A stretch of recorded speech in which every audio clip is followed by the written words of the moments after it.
परमात्मने नमः। यथार्थ गीता, श्रीमद् भगवत गीता, अथ चतुर्थोऽध्यायः। दैवमेवापरे यज्ञं योगिनः पर्युपासते, ब्रह्माज्ञावपरे यज्ञं यज्ञेनैवोपजुह्वति।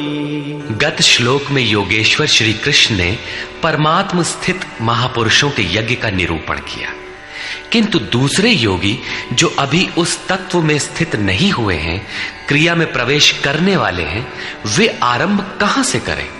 इस पर कहते हैं कि दूसरे योगी लोग दैवम यज्ञम अर्थात दैवी संपद को अपने हृदय में बलवती बनाते हैं, जिसके लिए ब्रह्मा का निर्देश था कि इस यज्ञ द्वारा तुम लोग देवताओं की उन्नति करो। ज्यों ज्यों हृदय देश में दैवी संपद अर्जित होगी, वही तुम्हारी प्रगति होगी और क्रमशः परस्पर उन्नति करके परम श्रेय को प्राप्त करो। दैवी संपद को हृदय देश में बलवती बनाना प्रवेशिका श्रेणी के योगियों का यज्ञ है। वो दैवी संपद अध्याय 16 के आरंभिक 3 श्लोकों में वर्णित है, जो हैं तो सब में केवल महत्वपूर्ण कर्तव्य समझकर उनकी जागृति करें, उनमें लगे। इन्हीं को इंगित करते हुए योगेश्वर ने कहा कि अर्जुन, तू शोक मत कर, क्योंकि तू दैवी संपद को प्राप्त हुआ है। तू मुझ में निवास करेगा, मेरे ही शाश्वत स्वरूप को प्राप्त करेगा, क्योंकि ये दैवी संपद परम कल्याण के लिए ही है। और इसके विपरीत आसुरी संपद नीच और अधम योनियों का कारण है। इसी आसुरी संपद का हवन होने लगता है, इसलिए ये यज्ञ है और यहीं से यज्ञ का आरंभ है। दूसरे योगी ब्रह्माग्नौ पर ब्रह्म परमात्म रूप अग्नि में यज्ञ के द्वारा ही यज्ञ का अनुष्ठान करते हैं। श्री कृष्ण ने आगे बताया कि इस शरीर में अधियज्ञ मैं हूं। यज्ञों का अधिष्ठाता अर्थात यज्ञ जिसमें विलय होते हैं, वो पुरुष मैं हूं।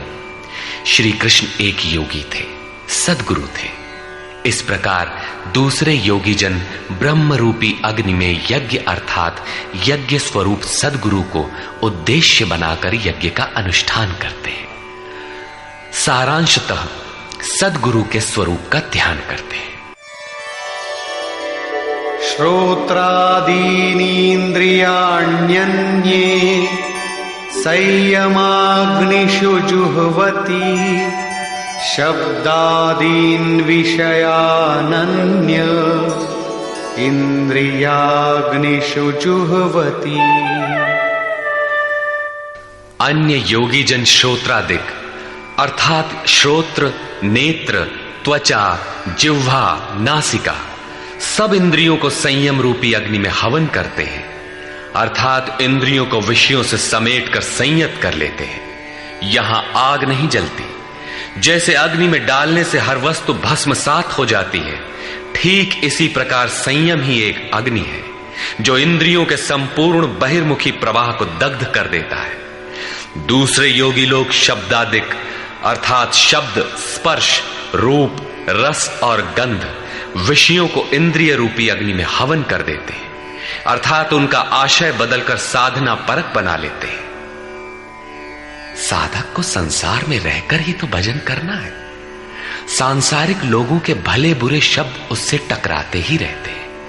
विषयोत्तेजक ऐसे शब्दों को सुनते ही साधक उनके आशय को योग, वैराग्य सहायक, वैराग्योत्तेजक भावों में बदलकर इंद्रिय रूपी अग्नि में हवन कर देते हैं। जैसे कि एक बार अर्जुन अपने चिंतन में रत था, अकस्मात उसके कर्ण कुहरों में संगीत लहरी झंझना उठी। उसने सिर उठाकर देखा तो उर्वशी खड़ी थी, जो एक वेश्या थी। सभी उसके रूप पर मुग्ध हो झूम रहे थे, किंतु अर्जुन ने उसे स्नेहिल दृष्टि से मातृवत देखा। उस शब्द रूप से मिलने वाले विकार विलीन हो गए, इंद्रियों के अंतराल में ही समाहित हो गए। यहां इंद्रिय ही अग्नि है।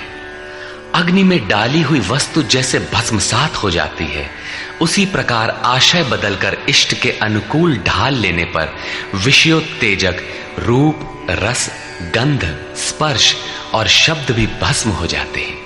साधक पर कुप्रभाव नहीं डाल पाते। साधक इन शब्दादिकों में रुचि नहीं लेता, इन्हें ग्रहण नहीं करता।